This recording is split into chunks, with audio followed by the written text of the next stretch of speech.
Hi friends, it's your friend Cassidy, and today we are going to be reading Farallina and Marcel. Our message prompt for today is, today we will read about a caterpillar and a gooseling who are friends. A caterpillar looks like a worm, and it has many legs, but it turns into either a butterfly or a moth. So the title of the book is Farallina and Marcel. And the author, which is the person who writes all the words, and the illustrator, which is the person who draws all the pictures, is Keller. So this part of the book is called the front cover. This part of the book is called the back cover. This part of the book is called the spine, and it holds all the pages together. So let's start reading. Farallina and Marcel. The rain fell all morning. It splattered on the pond and splashed on Farallina's leaf. She found a dry spot and ate it. And here we see Farallina eating the leaf. "Hey," said a little voice, "you're eating my umbrella." Farallina peered over the edge. A small gray bird was huddled underneath, and the little bird uses the leaf that Farallina is eating as an umbrella. Farallina liked his soft feathers and his gentle eyes. "I'm Farallina," she said, and she slid down to the ground. "My name is Marcel," said the bird. He liked Farallina's smile and her pretty colors.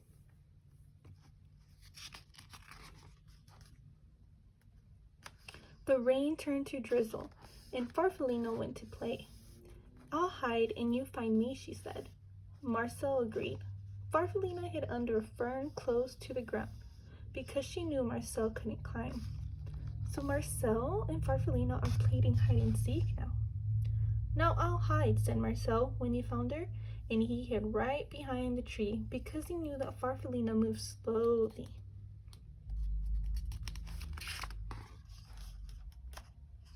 "I can take you for a ride on the pond," said Marcel. Farallina inched her way up to Marcel's back. "You tickle," said Marcel, and he slipped into the water. Farallina giggled. "There's so much to see," she said. So now they're riding in the pond.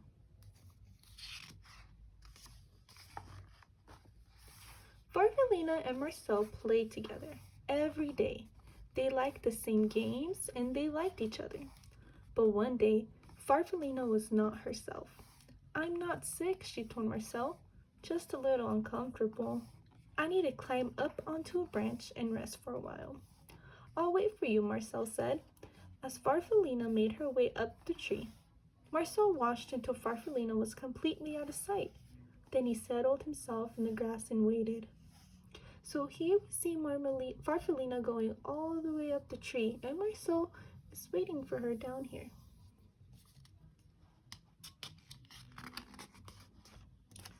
Night came, then morning, but Farallina didn't come down.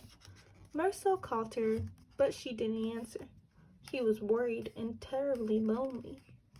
So Marcel is getting worried that Farallina isn't coming down the tree. Weeks went by. The afternoons grew longer and warmer, and Marcel went to the pond. He was growing, and when he looked at his reflection in the water, he hardly recognized himself. So here we can see that Marcel can see his reflection.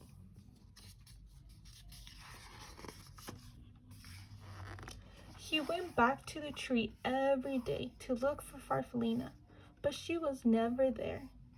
And after a while, he gave up. So Marcel is feeling a little sad and lonely that Farallina hasn't come back down from the tree. At the top of the tree, Farallina was snuggled in a blanket of glossy silk. She was growing too. So here we see that this is Farallina, and she's in a little cocoon. What do you guys think she might turn into?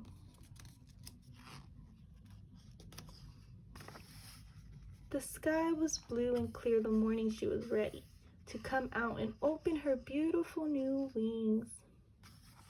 She had no idea how long she had been up in the tree, and she floated down to find Marcel. "I'll just wait," she said Farallina when she didn't see him. and she sat on a flower.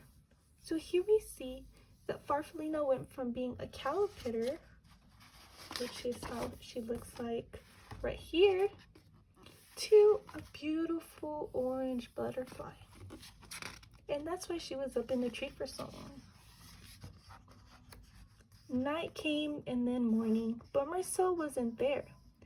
Farfallina was tired and confused. She fluttered around for a bit and went to the pond.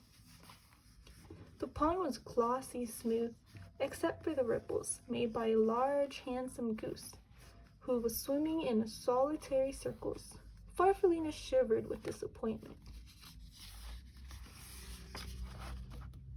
She went to the pond every day to look for the small gray bird named Marcel, but he never came. One morning, the goose stopped his silent rounds and spoke to her. "You must like it here," he said. Farfallina fluttered a bit. "I've been waiting for a friend," she said sadly, "but I don't think he'll come." So do Marcel and Farfallina recognize each other? I don't think they do, because Marcel grew into a big duck and Farfallina grew into a beautiful butterfly. Marcel liked her smile and her brilliant colors. "I know how you feel," he said. "I lost a friend too. She just vanished into thin air."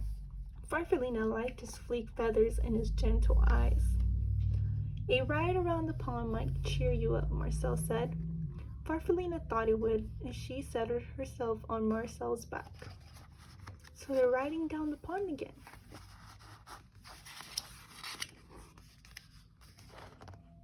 "It's funny," Marcel said, "but I feel as though I've known you a long time."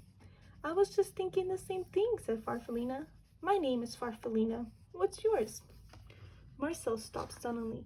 He beat the water with his strong wings. Then he swam around and round and round. "It's me, Farfallina," he shouted. "It's me, Marcel." "Is that really you?" "It is," Farfallina shouted back. They looked at each other and laughed. So they finally realized that they were friends.